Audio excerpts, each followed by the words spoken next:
Karibu katika tafakari ya siku. Leo ni Jumanne ya juma la 9 la mwaka.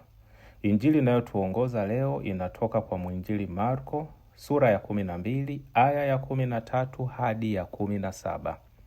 Ndugu mpendwa, katika injili ya leo, Mafarisayo, Maherode wanamwendea Yesu na kumuuliza swali ambalo lengo halikuwa kujifunza au kutafuta ukweli, bali kumtega Yesu ili kumwangamiza.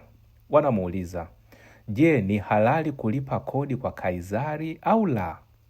Kama Yesu angesema wasilipe kodi, angeweza kushtakiwa kwa watawala wa Kirumi kama anataka kuiangusha serikali kwa kuwashawishi watu wasilipe kodi.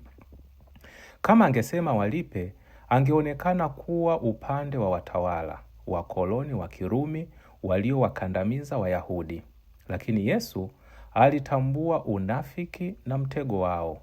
Akachukua sarafu na kuwauliza, picha na maandishi haya ni ya nani? Wakajibu, ni ya Kaisari. Ndipo Yesu akasema, mpeni Kaisari yaliyo ya Kaisari na Mungu yaliyo ya Mungu. Ndugu zangu, maneno haya yanatufundisha kuwa tuna wajibu katika jamii tunayoishi. Tunapaswa kuheshimu sheria za nchi, kuchangia maendeleo ya jamii na kutimiza wajibu wetu kama raia wema. Hata hivyo, Yesu anatukumbusha kwamba kuna jambo muhimu zaidi: kumtolea Mungu kile kilicho chake. Sarafu ilikuwa na picha ya Kaisari, hivyo ilikuwa ni mali yake. Lakini sisi tuna picha ya nani? Tumeumbwa kwa sura na mfano wa Mungu, hivyo sisi ni mali ya Mungu. Yesu anapotaka tumpe Mungu kilicho chake, anatuomba tumpe maisha yetu, mioyo yetu, mawazo yetu na yote tulio nayo, tumpatie. Mara nyingi tunampa Mungu muda unaobaki baada ya kumaliza mambo mengine. Tunampa dakika chache za sala, lakini nguvu zetu nyingi tunazitumia kwa mambo ya dunia.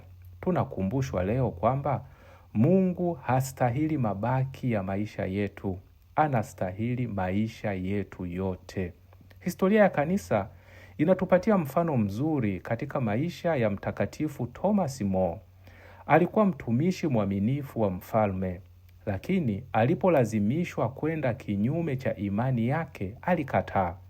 Kabla ya kuuawa alisema, mimi ni mtumishi mwema wa mfalme, lakini kwanza ni mtumishi wa Mwenyezi Mungu.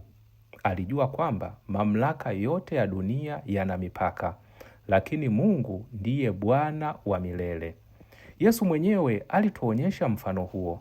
Alikubali mateso na kifo msalabani kwa utiifu kwa Baba yake.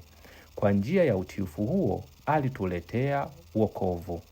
Ndugu wapendwa, siku moja tutasimama mbele ya Mungu kutoa hesabu ya maisha yetu.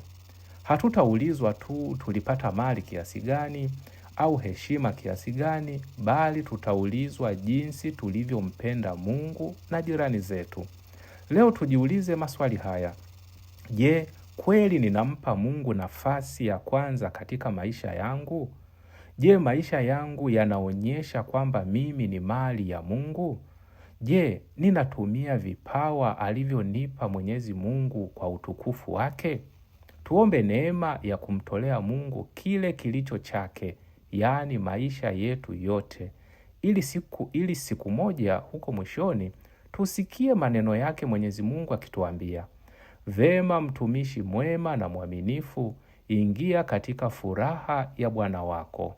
Akubariki na kukulinda Mungu Mwenyezi, Baba na Mwana na Roho Mtakatifu. Amina.